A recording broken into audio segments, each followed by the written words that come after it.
Hi,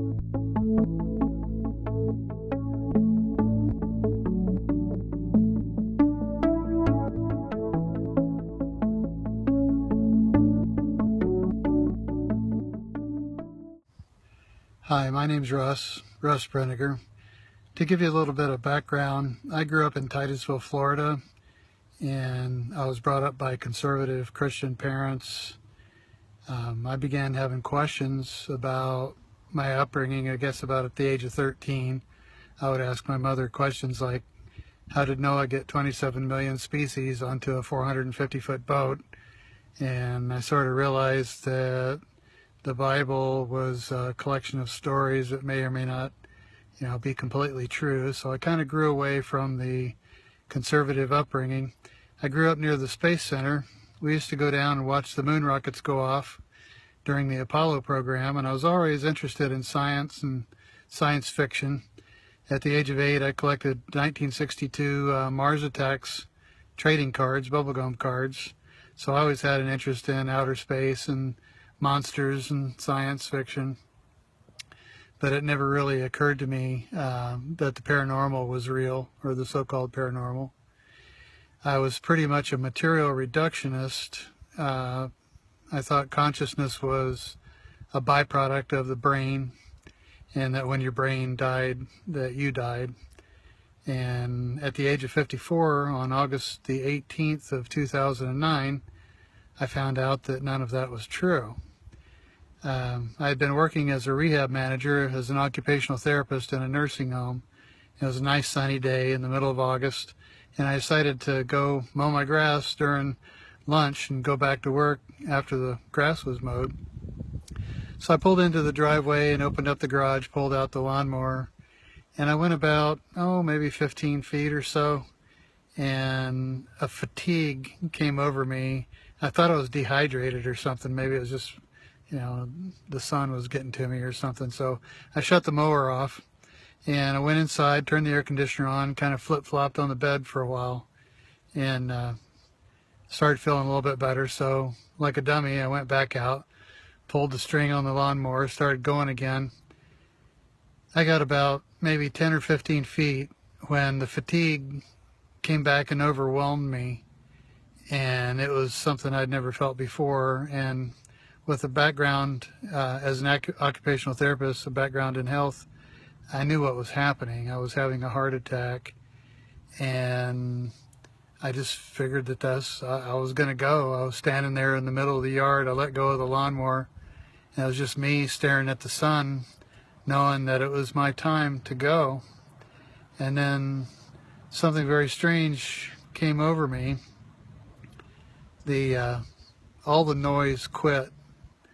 The birds didn't sing. The cars that were going by made no noise. It was like I was pulled out of time. And I fully expected to pass, sort of like a dog going around in circles looking for a place to do its business. I was kind of looking for a place to lay down and die. I felt like that scene in Little Big Man where the Native American looked up and said, "It's a good day to die."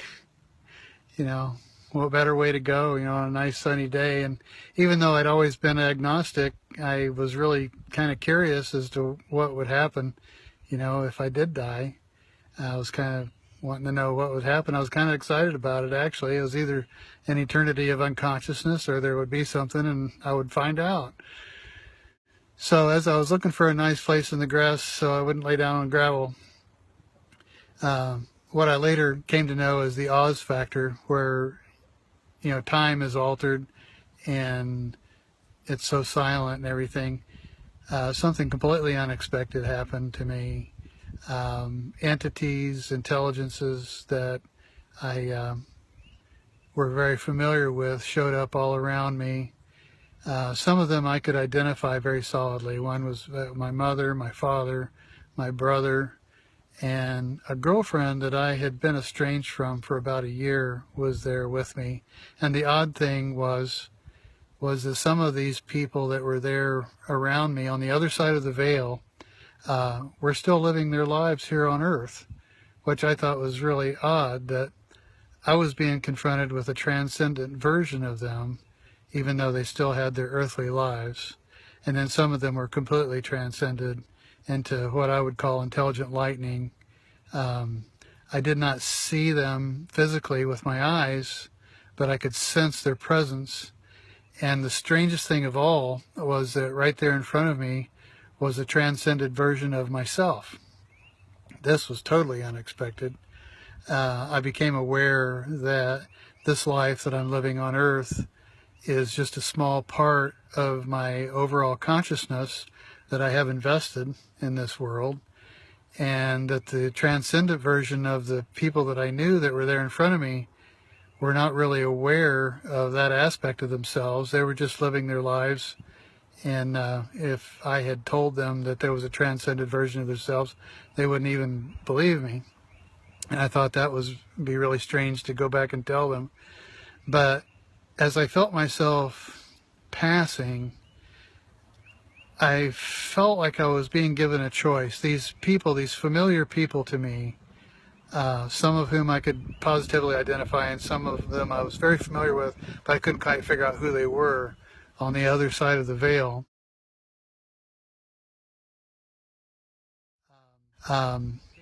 Gave me the impression that I had a choice, that they would welcome me on the other side if that's what I chose to do. But I got the distinct feeling that this life here on Earth is very fragile and very valuable. There's things that we're here to learn, that I might want to stick around a little bit longer. That option was available to me. And I thought about it for a second. I was really, really tempting to let go and go meet my friends, just to walk through the other side of that veil and be with them. There's a lot going on the other side. I distinctly got the impression that there was an electronic field of some sort that these entities were embedded into.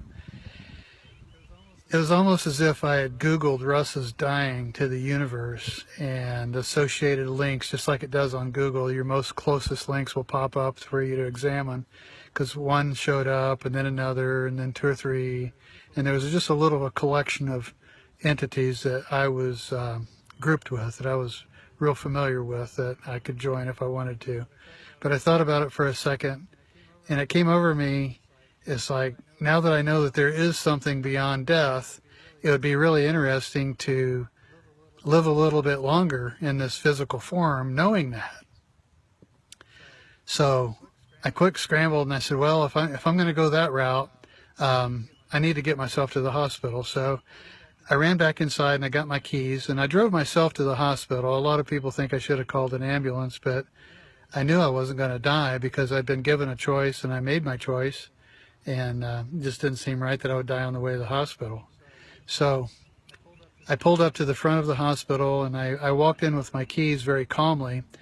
And the guy behind the information desk at the hospital came around and I said, would you mind doing me a favor and parking my car? I'm having a heart attack, and wherever they take me, you can bring my keys to me. So he said I'd be glad to do that, and he headed out the door to get my car. It was in the front of the hospital.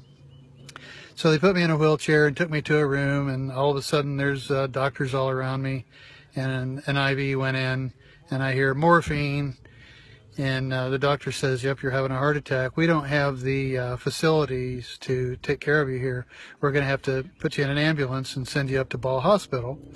And I'm thinking, oh boy, I always wanted to ride in an ambulance, you know, with the sirens going and everything, everybody getting out of my way. I'm the important person for the day. So they put me on a stretcher and took me outside in the sun again, which felt really good to hit my face.